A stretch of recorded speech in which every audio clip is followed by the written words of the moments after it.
Alors merci de nous rejoindre pour cette deuxième partie de vidéo. Donc nous allons poursuivre par rapport à la phrase polémique d'Emmanuel Macron, qui disait que les Français étaient des Gaulois réfractaires. Et voilà, j'avais fait aussi une analyse transverse pour parler, faire l'analogie avec les Français qui à chaque fois réélisent un président de la République finalement qui n'est qu'un foulard rouge, donc agité par un matador. Donc le matador, bah, c'est le monde de la finance.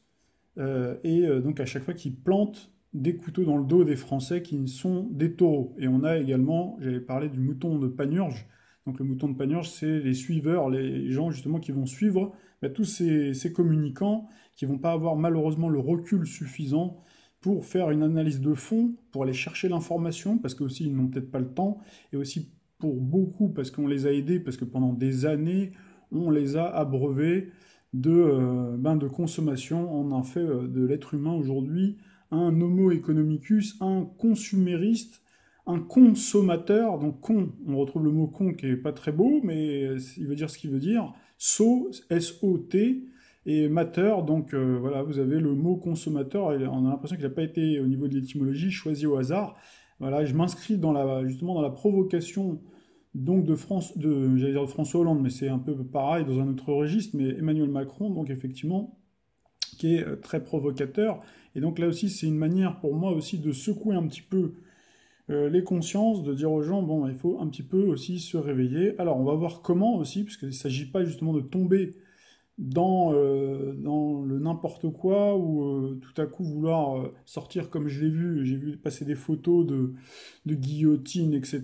Bon, tout ça c'est complètement surréaliste et ce serait d'ailleurs faire le jeu des gens qui nous gouvernent, qui amènent justement à provoquer donc les masses populaires pour que ils vont être chauffés à blanc pour le moment venu, se retrouver dans la rue et puis on l'avait déjà expliqué à mettre des pots de bananes, saboter justement les manifestations qui sont censées se dérouler de manière pacifique, puisqu'on est encore en France dans un pays où les manifestations, c'est quand même un droit, hein. Le droit de grève, ça reste un droit constitutionnel, mais justement, tout est fait pour décrédibiliser ce droit de grève. D'ailleurs, on sait, les communicants à chaque fois opposent les Français en disant bah tiens, pendant qu'il y en a qui font la grève et qui sont jamais contents et qui sont justement ces fameux Gaulois réfractaires, et ben d'autres travaillent.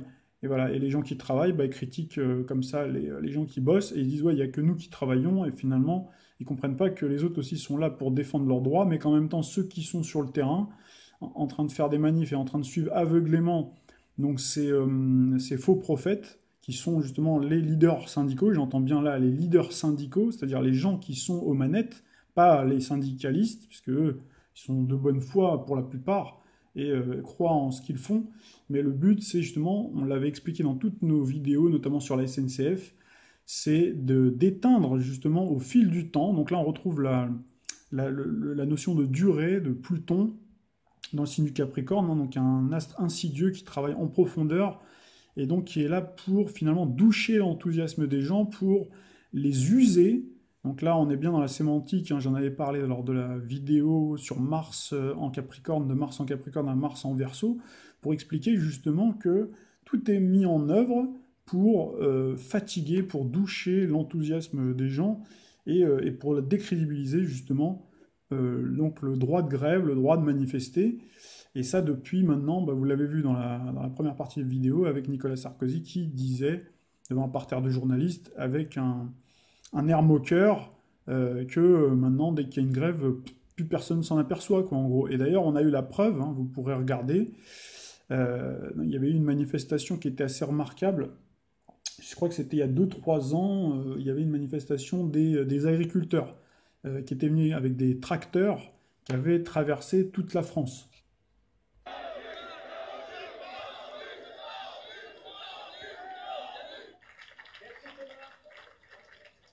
Cette demande de considération, cette demande, le Premier ministre l'a entendue, le gouvernement l'a entendue, pour la première fois peut-être depuis longtemps, et il aura fallu 1800 tracteurs à Paris et 5000 agriculteurs de toute profession, de tout métier, de toute région. Bref, toute l'agriculture française rassemblée ici pour obtenir cette écoute. Tout n'est pas réglé, mais votre mobilisation aujourd'hui, elle a permis de franchir un grand pas. Elle a permis d'obtenir des mesures concrètes. Prenons acte de l'engagement du Premier ministre. Je voudrais vous le dire. Je vous le dis. Je vous le dis. S'il vous plaît. S'il vous plaît. S'il vous plaît. Je comprends aujourd'hui. Et avec moi. Je vous ai passé un court extrait, c'était d'une grande manifestation organisée par les agriculteurs et les éleveurs qui avaient traversé, donc il y avait eu 1500 tracteurs sur la place de la Nation à Paris. Et donc, il y en a pour la plupart qui avaient fait 800 km, en tout cas qui étaient venus des quatre coins de France, notamment de Bretagne. Et voilà, ça avait accouché d'une souris. Et vous voyez d'ailleurs qu'il y en a qui se sont rendus compte hein, qu'ils se sont fait avoir. Donc là, vous voyez d'ailleurs qui est décédé depuis. Xavier Belin, l'ancien président de la FNSEA, d'ailleurs qui a été hué parce que, voilà, c'est ce que je vous expliquais, malheureusement, les manifestations ne servent vraiment plus à rien, et vous avez pu le constater également avec Nuit debout, avec toute cette manifestation pendant la loi El Khomri qui a duré un petit moment, tout le printemps, ce qu'on a appelé un peu le printemps français, hein, en 2016, et puis finalement, il n'y a rien eu malheureusement de concret. Hein, et donc voilà, tout ça pour vous expliquer que aujourd'hui manifester, ce n'est plus la solution.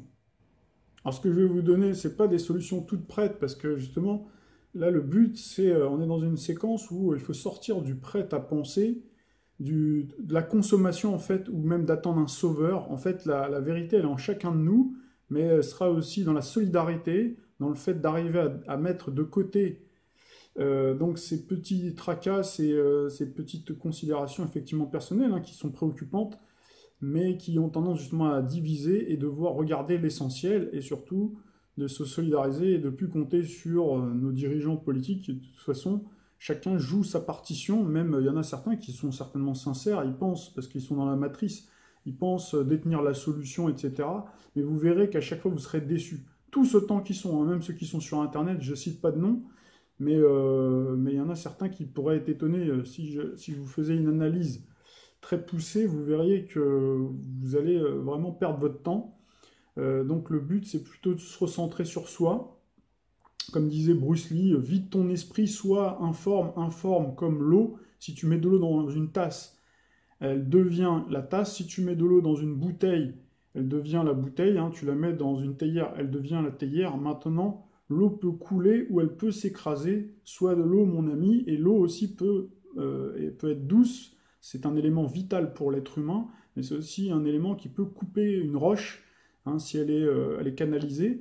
Et effectivement, quand je parle de l'eau, forcément, je fais allusion à Neptune. Neptune qui est dans le signe du poisson, donc normalement qui est censé être là pour nous rassembler par-delà les frontières, c'est-à-dire assurer cette osmose, assurer ce lien, assurer par le biais de Neptune, hein, ce lien entre toutes les âmes, avoir cette capacité aussi à comprendre l'autre et aussi à se fondre dans l'eau, dans le moule, et épouser en fait finalement l'adversité qui nous est opposée. Et l'adversité, c'est le monde de la finance. Le monde de la finance, quel est son discours? Quelle est sa motivation? Alors bien sûr, au-delà de l'aspect financier, c'est le pouvoir. C'est-à-dire que eux maintenant, et c'est vrai qu'ils ont tellement d'argent, ce qu'ils recherchent, c'est un contrôle absolu, c'est d'instaurer ce qu'on appelle le nouvel ordre mondial. Donc là, vous pouvez trouver plein de vidéos qui vous expliquent tout ça très bien.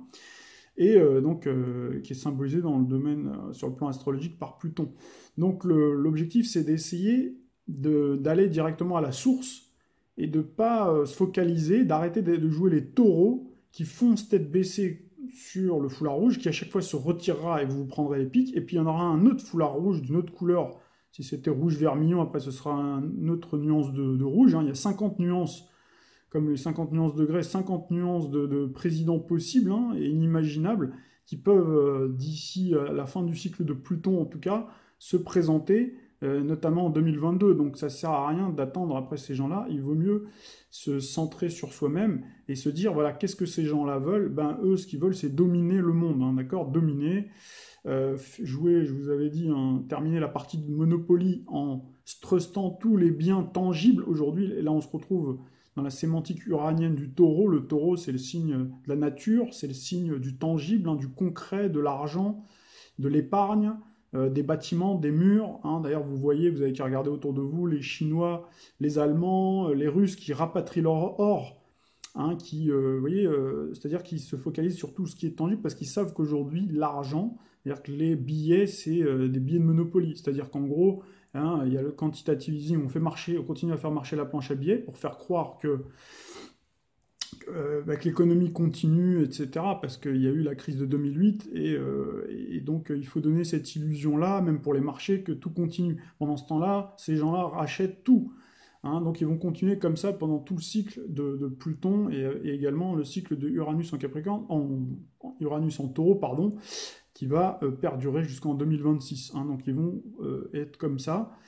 Et donc, d'ailleurs, on va avoir, hein, ça je vous l'avais dit dans les précédentes vidéos, on risque d'avoir des problèmes au niveau de l'approvisionnement, des problèmes de nourriture, avec certainement, avec la reproduction du cycle, hein, Uranus en Taureau, donc qui ressemble trait pour trait à Uranus dans le signe du Taureau dans les années 1934-1940, hein, où on a eu la pénurie, on a eu le rationnement, hein. Si vous vous souvenez, on a eu les ersatz, hein, je vous avais fait toute une vidéo là-dessus sur Uranus en Taureau, donc je vous propose de vous y référer.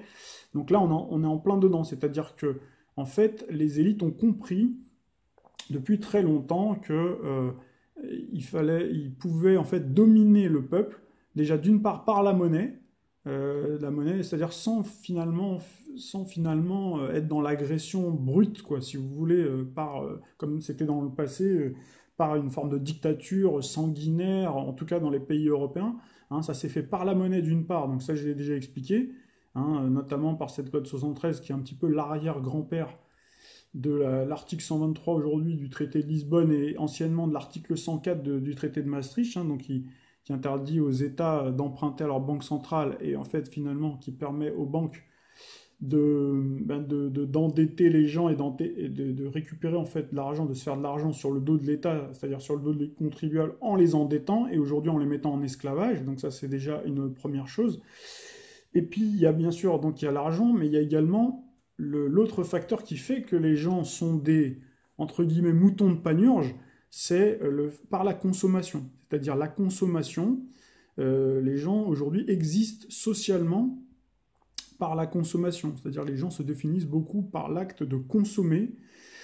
Et donc les gens ont pris à cette habitude-là de faire une course effrénée à la consommation, d'acheter le nouvel iPhone, d'acheter tous les nouveaux produits. D'ailleurs, souvent, c'est des produits qui viennent de très loin et qui sont hyper mauvais pour l'environnement. Donc là, vous voyez bien que le libéralisme il est hyper contradictoire. C'est-à-dire, d'un côté, on vous parle d'écologie, notamment avec Hulot, Monsieur Hulot qui vient de démissionner, et puis de l'autre, vous voyez que de toute façon, bon, il n'y a pas d'écologie qui tienne avec justement ce marché globalisé, mondialisé. Hein, on fait fabriquer des produits beaucoup moins chers, surtout pendant la période où on a eu beaucoup de délocalisation, à l'autre bout du monde, ça pollue, et puis ça fait venir des produits fabriqués par des petits-enfants, etc. Et là, maintenant, il y a tout un système inversé qui est en train de se produire. Hein, on est en train d'appauvrir aujourd'hui les peuples ici, et donc on les a mis dans cette situation-là de consommer, d'être abreuvés de divertissement, d'abreuvés de plein d'attractions, si vous voulez, pour les empêcher quelque part, de faire attention, d'être préoccupé par les affaires qui les concernent, c'est-à-dire les affaires publiques. Hein, on a bien sûr à baisser le niveau de l'éducation. On a proposé des programmes abétissants, on a proposé des bons matchs de foot qui sont certes plaisants, mais qui permettent...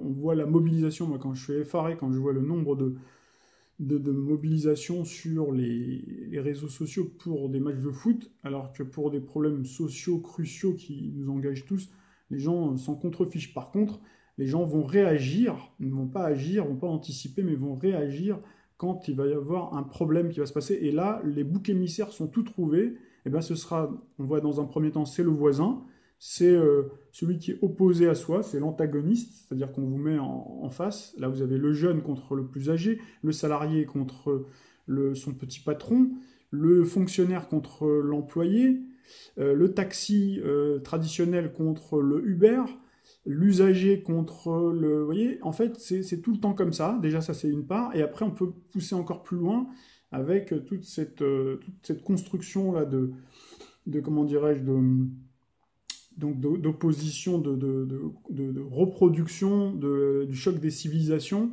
avec notamment les musulmans contre les Français, et puis les migrants aujourd'hui contre les Français. Donc un jour, on aura l'occasion peut-être de parler de tout ça, de voir comment tout ça, ça a été orchestré aussi.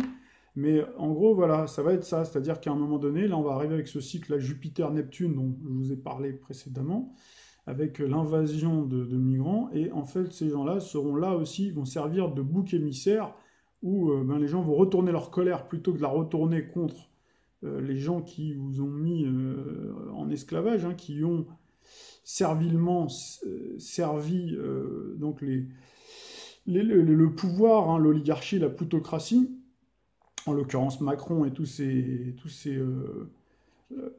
les gens qui l'entourent, eh ben, vous allez, malheureusement, beaucoup d'entre vous vont s'énerver, et c'est un réflexe conditionné qui a été créé justement par ce système de la publicité, par une sorte de lavage de cerveau à ciel ouvert qui a été fait par la fabrique du consentement dont parlait Noam Chomsky, donc un auteur américain qui vous explique ça très bien, comment on fabrique le consentement, comment les gens en fait finissent par adhérer, finissent finalement par eux-mêmes scier la branche sur laquelle ils sont assis, comment en fait leur cerveau est pris en otage, puisque en fait le cerveau, bah, il a une complexité que moi je connais forcément très bien, puisque je travaille sur ce domaine-là, sur la psyché humaine, puisque je suis astrologue, astropsychologue aussi de formation, donc je sais très bien comment on peut manipuler les consciences par des langages subliminaux, par des messages subliminaux, en jouant sur les émotions.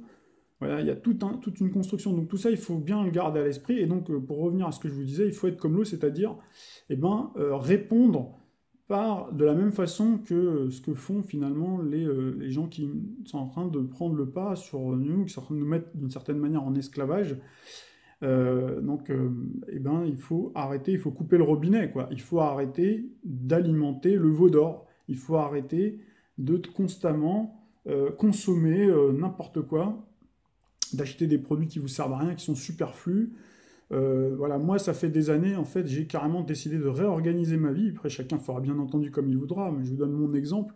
Moi, ça fait 10 ans maintenant que j'ai réorganisé ma vie pour la vivre de la façon dont je le voulais, c'est-à-dire aussi en étant astrologue à mon compte, alors que j'avais un CDI, donc j'ai tout quitté pour voilà, donc m'installer et vivre de ma passion, parce que je trouvais que c'était beaucoup plus utile, et de pouvoir délivrer un message, bien sûr, en individuel, de pouvoir travailler sur les potentialités des gens pour mettre en valeur ce qu'il y a de meilleur chez les gens, et puis également sur un plan collectif, ce qui me permet aussi d'avoir la liberté de penser, de dire ce que j'ai envie de dire, pour le moment tant qu'on peut encore le faire, tant qu'il n'y a pas encore la censure qui s'est abattue, donc de pouvoir dialoguer avec vous en direct et de pouvoir vous dire ce que j'ai envie de vous dire. Hein. J'ai fait quelques passages par la télé, donc c'était des très belles expériences, mais aujourd'hui, voilà, j'ai la possibilité de vous parler franchement et à cœur ouvert, et donc voilà, et je vous prends mon exemple, donc bien entendu, tout le monde ne peut pas faire comme ça, parce que vous avez chacun vos contraintes, mais moi j'ai carrément abandonné la voiture, par exemple, ça fait 10 ans que je n'ai plus de voiture volontairement, voilà, parce que je voyais, ça correspondait d'ailleurs hein, au transit de Pluton, parce que j'ai pressenti un petit peu ce changement. Bien entendu, l'étau s'est resserré au fur et à mesure. Et donc voilà, c'est une manière chacun après doit répondre à sa façon, bien entendu. Hein. Tout le monde ne peut pas faire pareil, mais voilà, moi je vous invite, c'est plutôt aller dans ce sens-là, à plutôt déjà changer votre mode de vie, changer votre philosophie de vie, voir ce qui est essentiel. Voilà, essayer de consommer ce qu'il y a de plus vertueux, de réfléchir, de voir ce qu'il y a de plus bon, de meilleur hein, sur le plan santé, bien entendu, choisir le plus possible des produits de consommation courante les plus vertueux sur le plan santé, sur le plan éthique, est-ce qu'ils respectent, est-ce qu'ils font travailler des gens en leur donnant un salaire équitable? Alors forcément, ça va être peut-être beaucoup plus cher par moment, mais bon, pas toujours, parfois. Peut-être des fois consommer moins, mais consommer mieux. Hein, de regarder l'économie sur le plan local, par exemple. Consommer si possible local. Bon, les supermarchés, de toute façon, on est obligé d'avoir à faire les supermarchés, mais il faudrait réorganiser. Et là, je m'adresse à tous ceux qui sont agriculteurs, par exemple. C'est vrai que vous ne vivez pas bien de votre travail, et on voit qu'il y a des expériences qui sont faites hein, déjà par des agriculteurs qui se montent en scope, qui s'organisent en réseau, via Internet, par exemple, pour vendre directement aux consommateurs sans passer par la grande distribution, par exemple. Vous voyez, Donc ça, c'est une possibilité. On voit par exemple chez Fralib, hein, les salariés ont réussi à se battre pour récupérer leur outil de production pour 1 euro symbolique, parce qu'ils ont été très solidaires, ils ne se sont pas laissés démonter, et puis ils ont réussi à monter une SCOP. Alors c'est pas tous les jours facile, mais une SCOP, c'est un modèle économique plutôt pas mal, qui mélange un peu le capitalisme et, je vous la fais courte, et le socialisme, hein, qui permet d'avoir un appareil productif, ben, qui est voilà, vertueux en tout cas, et qui rémunère tout le monde un peu à sa juste valeur, même si le patron qui est élu dans le comité de directeur, il va gagner un petit peu plus, mais ce ne sera pas comme aujourd'hui où on a des patrons qui gagnent des sommes astronomiques. Voilà, les grands patrons des supermarchés, les grands patrons de toutes les grandes enseignes, hein, qui ont des parachutes dorés, qui ont des stock options, etc., qui se gavent comme jamais et qui gagnent 1000 fois plus que le plus petit des salariés. Ça, c'est quelque chose qui n'est pas viable. De toute façon, on le voit bien. Donc voilà, en gros, c'est ça. Le but, c'est ça, c'est d'essayer de... Déjà, moi, je pense de boycotter certains produits, les produits des grandes enseignes, en tout cas celles, les multinationales, en tout cas qui ne sont pas les plus vertueuses, donc à vous de vous renseigner, hein, celles qui font vraiment du mal à notre environnement. Par exemple, bon, moi je boycotte tout ce qui est à base d'huile de palme, par exemple, hein, la pâte à tartiner Nutella, par exemple, hein, le McDonald's, enfin voilà, tous ces produits qui sont à la fois pas bons pour la santé et puis en même temps pas bons pour l'environnement. Donc ça, c'est au niveau consommation. Après, bon, bah, son mode de vie, c'est sûr que si vous travaillez, vous êtes salarié, ben voilà, vous allez être salarié. Mais rien n'empêche des personnes de pouvoir essayer de travailler différemment. Voilà, au niveau après placement financier, eh bien c'est pareil, il faut le plus possible, le moins possible dépendre des banques qui sont en plus amenées à péricliter et peut-être à se casser complètement la figure. Donc là, vous avez plein de conseils, hein, de gens qui vous proposent de diversifier, etc., vos placements tant que vous avez de l'argent. Donc, comme on dit, de ne pas mettre les mêmes œufs dans le même panier. Donc ça, c'est une maxime qui est valable de tout temps. Donc peut-être aussi investir un petit peu dans du tangible éventuellement. Donc voilà, il y a toute une série de mesures et je vais vous montrer d'ailleurs, il y a déjà des gens qui sont à pied d'œuvre, hein, qui vous parlent de ça très très bien. C'est un, je crois que c'est une association, enfin je connais pas trop ce monsieur-là, apparemment il mène des actions aussi, il avait parlé sur le plan juridique de la loi Urvoas-Valls, comme quoi il y avait la fin des séparations des pouvoirs par rapport à cette loi. Enfin, il a mis en exergue toute une série de difficultés sur le plan juridique qui rendaient invalide en fait la Constitution par la fin de la séparation des pouvoirs. Et vous allez voir, donc il vous parle de ce que je viens de vous expliquer. Et donc c'est plutôt pas mal. Et on le retrouvera aussi, vous verrez, chez d'autres personnes, hein.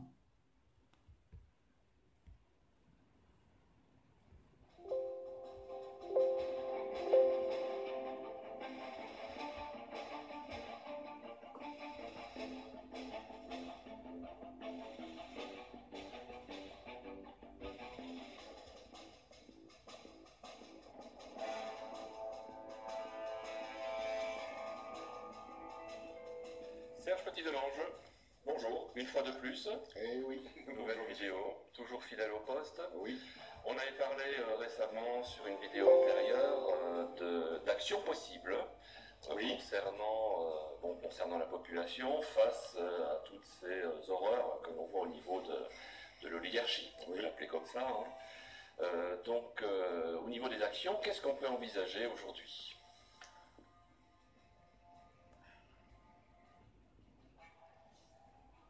Je vous ai préparé quelque chose. Chers amis patriotes, nous nous connaissons bien maintenant. Nous sommes des centaines de milliers, voire des millions, à vouloir agir pour nos enfants, pour nos parents, pour nous-mêmes, pour la France, bien évidemment. Mais soyons réalistes. Le champ d'action est très limité. Il existe réellement, mais il est limité non pas par sa possibilité dans des domaines très intéressants, supérieurs même je dirais, mais par la peur d'agir, la peur de la sanction, l'absence ou le refus de croire que c'est possible, tout simplement. Moi, je ne suis pas quelqu'un qui tergiverse. Bien sûr, et pour l'avoir vécu en direct, il y a l'assassinat pur et simple, envisagé à l'époque par certains en direction de Hollande, action à laquelle je me suis fermement opposé, l'informant même par recommandé dont je vous donne la référence. Ce recommandé était daté du 21 octobre 2014. Alors, si nos ancêtres de 1789 avaient faim, s'il manquait de confort, ce n'est plus le cas aujourd'hui pour une grande majorité d'entre nous. Et c'est là qu'est le problème. Il n'y a qu'à constater la fréquentation des super-hypermarchés, y compris les dimanches et jours fériés, les scores dans les émissions de télévision du genre The Voice, Touche pas à mon pote, les assidus de BFM TV, les supporters de matchs de foot qui mangent des pâtes tout le mois mais qui s'offrent un maillot à 140 €, pour se rendre compte que nous autres, les sans-dents, les moins que rien, ceux de la France d'en bas, les alcooliques, les mal habillés, les illettrés, les analphabètes, les feignants, sommes devenus pour beaucoup des moutons dociles, je dirais même demandeurs, inconsciemment consentants, inconsciemment masochistes. Et on constate finalement que la population se complaît dans cette situation de personnes asservies. Oui, un peu comme si elle était lobotomisée, comme si elle avait été opérée du cerveau, oui, tout à fait, qu'on avait retiré dans sa façon de raisonner cette envie de rétablir la vérité, de rétablir la justice, tout simplement. Alors, quel que soit le produit concerné, parce qu'il y a ça aussi qui joue énormément, c'est quel que soit le produit concerné, disais-je, la publicité a sa part de responsabilité dans la propagation du mensonge déguisé, de la manipulation des masses même.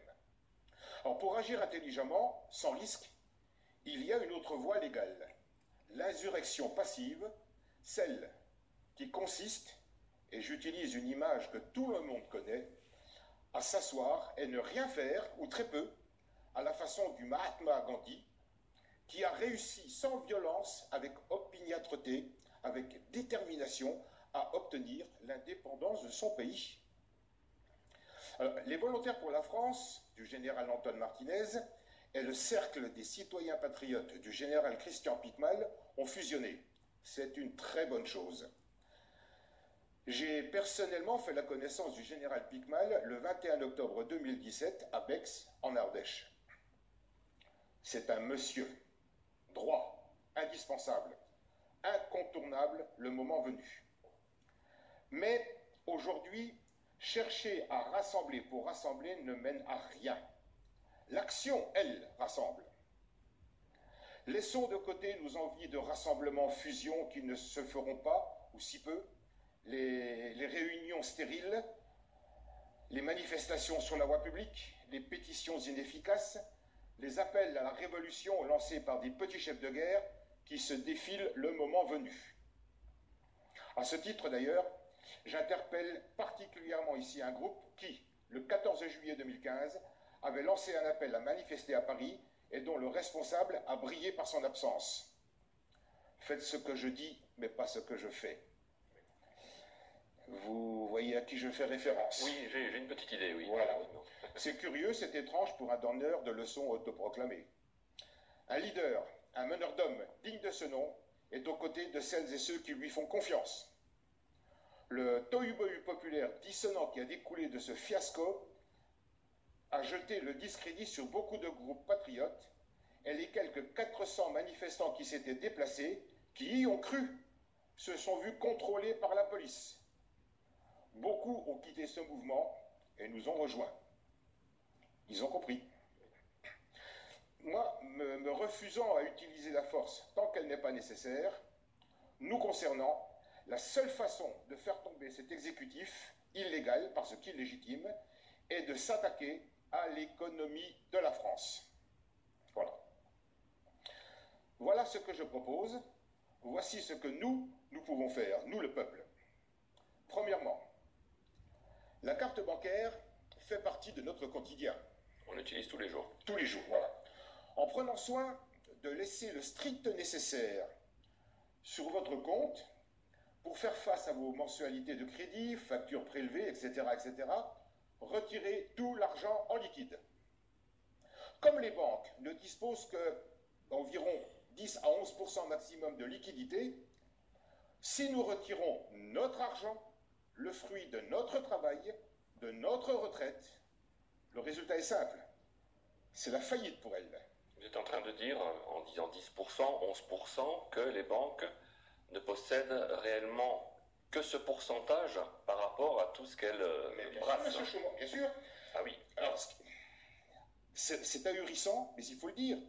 Une banque dispose environ de 10-11% à peu près de ce qu'elles annoncent. C'est-à-dire qu'il y a 90% de vent à côté de cela. Je veux dire par là que quand une banque prête de l'argent, elle va vous prêter du vent, mais elle va se faire rembourser par vos sous.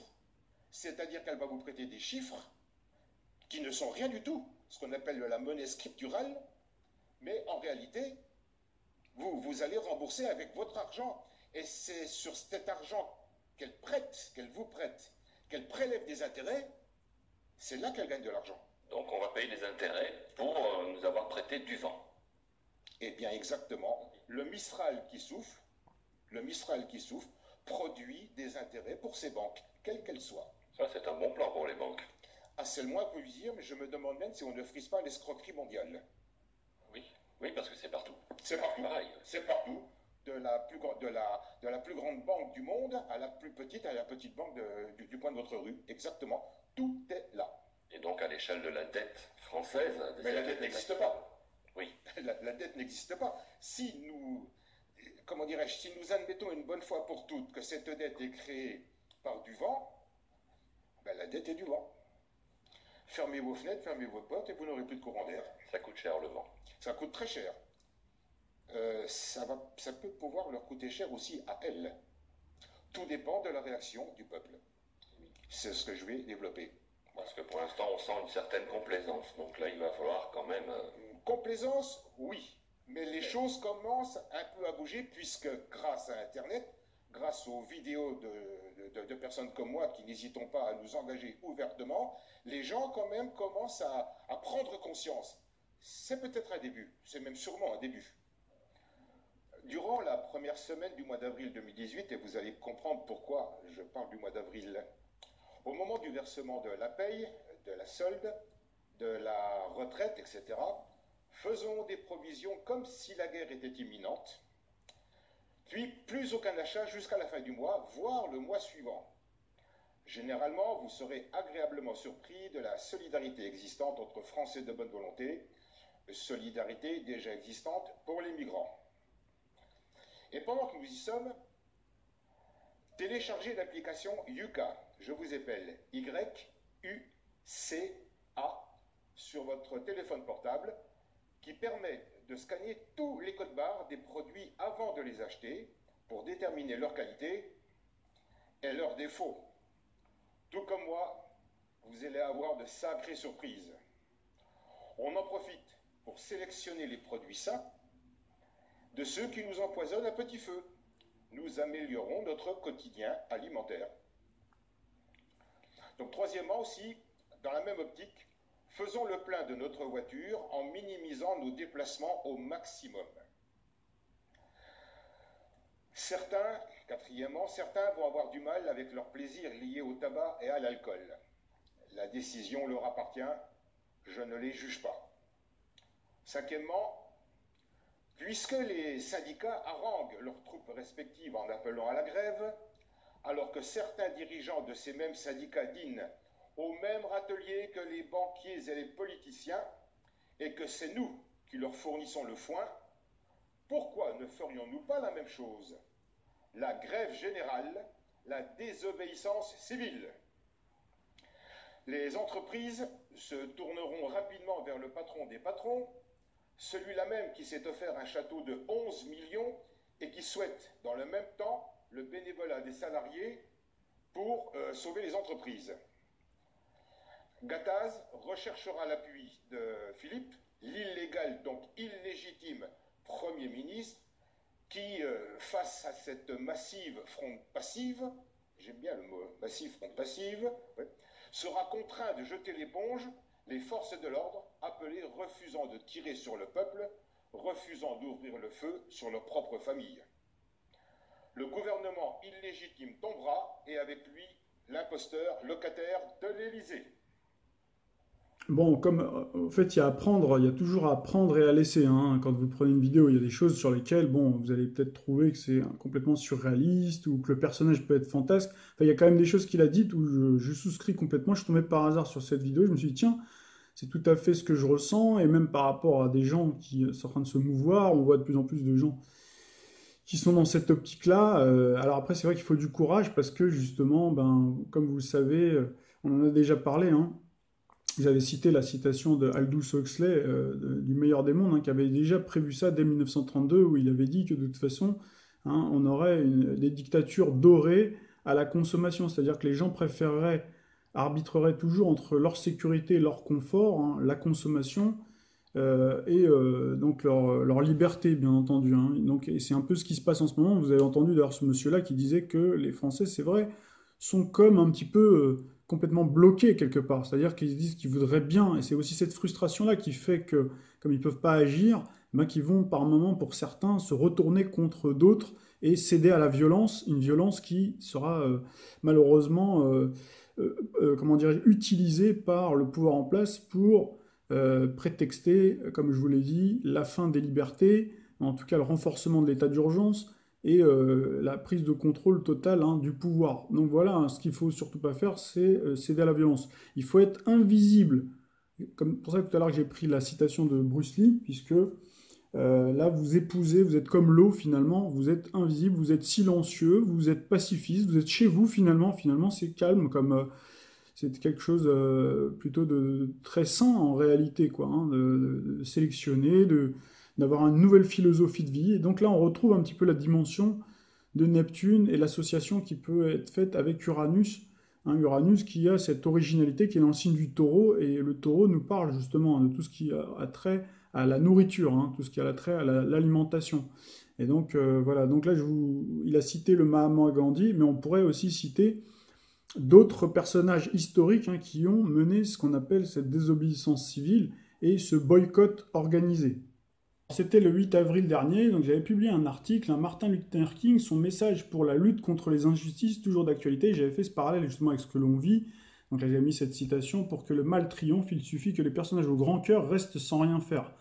Donc c'est un petit peu ce qui se passe. Et donc on avait commémoré le 4 avril de 2018 le 50e anniversaire de la tragique disparition de Martin Luther King, hein. C'était le grand symbole, le fer de lance de la lutte, hein, de l'égalité des droits civiques des Noirs américains. Donc vous savez qu'il a été d'ailleurs assassiné, donc vous pourrez retrouver son thème astral, et donc et tout ce qui se rapporte justement à la lutte, hein, qu'il avait faite, qu'il avait menée avec notamment Rosa Parks en 1955. Donc c'est l'un des plus célèbres faits d'armes auxquels il a participé. Et donc cette dernière donc, était restée dans les mémoires et avait marqué l'histoire de l'Amérique et du monde par un acte de désobéissance civile.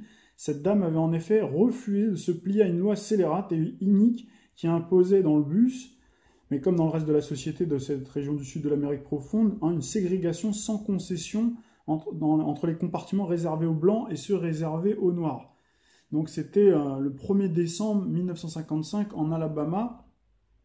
Donc le chauffeur demandait en fait à Rosa Parks, elle était âgée de 42 ans, de laisser sa place à un homme blanc pour aller se mettre au fond de la zone réservée aux Noirs. Et puis Rosa Parks, épuisée moralement, et elle en avait eu un peu marre ce jour-là, et elle avait dit, parce que c'est vrai que des millions d'Afro-Américains qui subissaient cette injustice-là, elle a été très courageuse et elle a pu montrer qu'on pouvait se dresser debout contre l'injustice tout en restant finalement assise.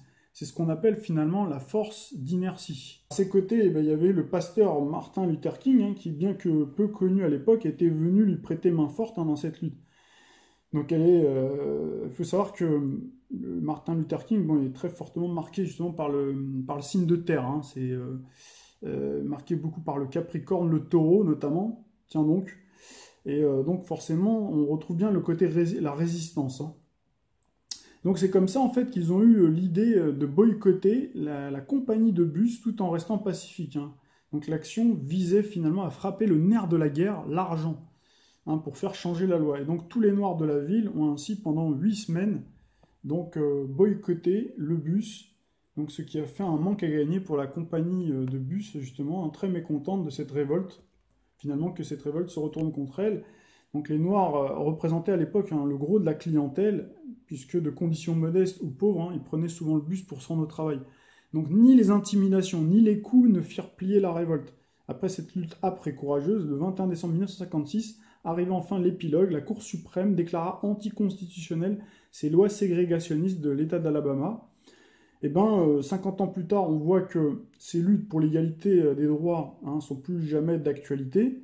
Donc là, je vous passe le volet sur les États-Unis, mais on peut se dire aussi qu'en France, il y aurait matière à méditer ce message-là, qui pourrait être effectivement, même s'il est bien entendu périlleux de faire un raccourci rapide avec la situation française, parce que la France a une structure, un modèle économique et social de base bien différent de celui des États-Unis, mais attention, on est en train justement de se libéraliser et de s'américaniser quelque part d'une certaine manière, et donc c'est pour ça que je vous parle de ça, parce que ce sera peut-être le temps à un moment donné d'utiliser ce type d'armes voilà, pour pouvoir justement lutter contre des lois de plus en plus injustes, de plus en plus iniques, qui vont progressivement et de plus en plus sûrement être amenées à nous spolier et à mettre des gens dans la difficulté. Donc c'est la raison pour laquelle il faudra, plutôt que de faire des grèves qui vont faire pchit, et justement faire cette révolution donc, silencieuse, révolution pacifique, donc on pourrait retrouver effectivement au travers des deux astres, donc Neptune, Uranus, Neptune en Poisson, Uranus en Taureau, et pourquoi pas, par exemple, il y a 39 millions d'automobilistes, vous avez vu qu'ils s'attaquent beaucoup aux automobilistes, laissez tomber pendant quelques temps sa voiture, si vous le pouvez, et si les gens arrivaient à se mettre d'accord pour le faire pendant un certain temps, forcément que ça ferait beaucoup plus peur à l'oligarchie, donc tout le monde de la finance, que vous attaquiez au nerf de la guerre, en plus de manière silencieuse que d'aller faire des manifestations qui ne servent à rien, et en plus qui sont toutes organisées pour vous faire finalement vous retrouver dans un guet-apens, parce qu'en plus ce sera saboté, il y aura de la bagarre, des échauffourées, et en plus cette violence-là, ce ne sera qu'un prétexte, comme je disais tout à l'heure, à justement encore serrer la vis de nos libertés. Donc voilà le piège dans lequel il ne faut pas tomber.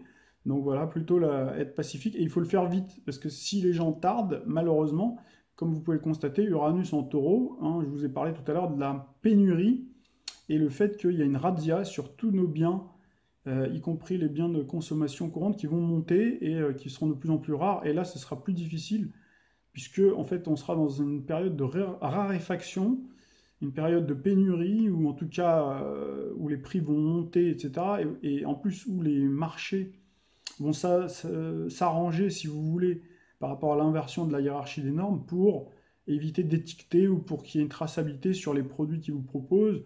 Ce sera peut-être plus difficile d'arriver à sélectionner, et puis surtout le pouvoir d'achat serait tellement entamé que beaucoup de monde vont prendre ce qui vient, quoi. Même peut-être des produits qui ne sont pas forcément de bonne qualité, mais qui nourrissent son homme quelque part, quoi, sur le moment.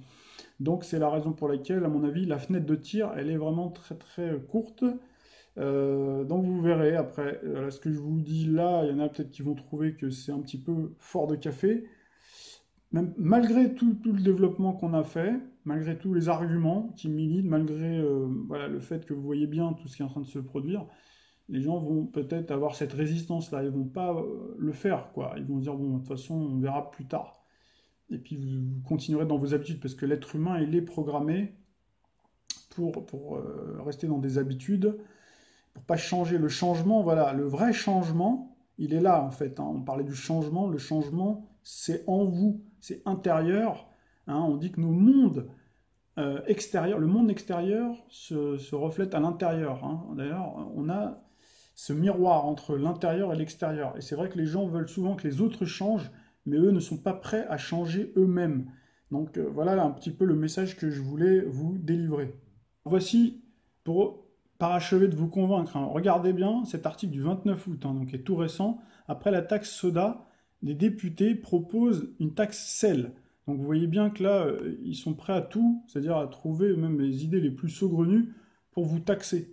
Donc, et là d'ailleurs on se demande, ce que je mettais d'ailleurs sur Facebook, je disais après qu'on ait parlé de l'ère gallo-romaine, là on a l'impression de passer au Moyen-Âge. Est-ce qu'on est en 2018 ou on aurait subitement fait un saut dans les couloirs du temps hein, comme le comte de Montmirail et son fidèle écuyer Jacouille la fripouille, hein, dans le film à succès Les Visiteurs, avec un retour en 1082 finalement, hein. Donc là, avec cet article-là du Huffington Post, hein, donc on voit que les députés proposent la taxe sur le sel. Donc cette discussion, elle est quand même surréaliste, nos parlementaires, sur l'instauration de la taxe sur le sel. Donc c'est un aliment de base qui sonne comme tout un symbole, hein, de l'époque d'une époque en fait qui nous renvoie, qui montre en fait la décadence, hein, de la déconfiture de notre temps, et qui renvoie à la référence moyenâgeuse qui rappelle l'époque des serfs, hein, qui devaient s'acquitter de cette taxe alors suzerain. Donc cette taxe, c'était la gabelle, notamment. Donc il y avait la gabelle, il y avait la taille, le champard. D'ailleurs, on avait eu une autre discussion qui parlait aussi de l'alimentation, hein. Sur le plan astrologique, hein, vous avez bien compris, le sel, c'est un aliment de base, hein, et on retrouve bien Uranus en taureau, hein, d'accord. Et on avait d'ailleurs même, il y a quelques temps en arrière, c'était au mois de mai, fin mai, 25 mai, on avait plein pas ignorer ces de chocolat, publicités, même si je sais que vous allez le faire parce que personne ne m'écoute jamais. Ah mais si, vous m'écoutez. cette pub en ayant vraiment envahi. Donc on a le pain au chocolat ou la chocolatine, donc les députés ont tranché, et vous voyez, c'est quand même fou, quoi. On a des députés comme quoi ils servent vraiment à rien, ils ont que ça à faire que de plancher sur un sujet aussi mineur. Mais par contre, ce qu'on peut remarquer, que sur le plan astrologique, c'est un intérêt, puisqu'on retrouve bien la planète, donc le mets gourmand, hein, de la chocolatine ou du pain au chocolat, qui se réfère à Uranus dans le signe du taureau, donc le signe de l'alimentaire et de la gourmandise du taureau, donc il devient aussi, alors là, le signe rustique et des traditions lorsqu'il est associé, comme en ce moment, à Saturne-Pluton en Capricorne, hein, signe qui fait référence au patriarcat et aux périodes antérieures à la découverte des transsaturiennes. Donc là, on retrouve bien justement, hein, le sel et le côté moyenâgeux de Saturne. Saturne, comme vous le savez, c'est une planète qui a longtemps été la référence, la dernière planète, hein, du système solaire, et elle représente le Moyen-Âge, hein. Elle représente la longueur, puisque c'est alias Chronos, hein, chez les Grecs, et c'est après seulement, dans les années donc 1780, qu'on a découvert, après les transsaturniens, qu'on a commencé à les découvrir une par une, hein. Pour montrer qu'on a fait vraiment un saut en arrière, hein, on a le retour du scorbut. Donc c'était la maladie des marins, hein, qui prenaient la mer pour très longtemps et qui avaient une carence en vitamine C. Et donc là on retrouve, hein, il y a différents cas aux États-Unis. Donc c'est une maladie disparue il y a 2 siècles, hein, nous dit-on, hein. Et de nouveau signalé dans les pays développés comme la France, les États-Unis et l'Australie. Donc c'est bien le signe un petit peu de ce retour, de cette rétrogradation, de ce retour en arrière. On a également des maladies comme la gale qui reviennent, on a des maladies donc on pensait avoir vaincu, comme la scarlatine, hein. C'est toutes les maladies qui montrent bien donc, cette dégradation aussi des conditions d'hygiène de vie et de l'alimentation, mais voilà, qui marque aussi, qui est en corrélation avec cette grande pauvreté qui s'accumule, hein, qu'on voit un peu partout maintenant fleurir, hein, aux abords de nos villes, pour les plus chanceux dans des tentes Quechua, et puis pour les moins chanceux dans des abris de fortune. Donc ça rappelle vraiment les gueux moyenâgeux, hein. D'ailleurs, vous avez vu dans l'autre précédente vidéo, hein, donc les Allemands qui ont mis en place les emplois à 80 centimes d'euros, l'augmentation vertigineuse des prix et le choc des civilisations et les guerres dites de religion créées de toutes pièces par le nouvel ordre mondial, qui ont aussi des accents moyenâgeux. Enfin voilà, on a toute cette batterie aussi de lois liberticides qui rappellent l'Inquisition, donc par la censure, l'instauration du ministère de la Vérité avec la pseudo-loi anti-fake news et le harcèlement de rue. Donc voilà, il manque plus que le droit de cuissage si je devais être provocateur et continuer dans la lignée du ton provocateur qu'emploie Emmanuel Macron, pour dire que le compte est bon. Et je terminerai sur cette phrase-là, et puis je vous dis à très bientôt, et je vous souhaite une excellente soirée ou une journée. À bientôt. Au revoir.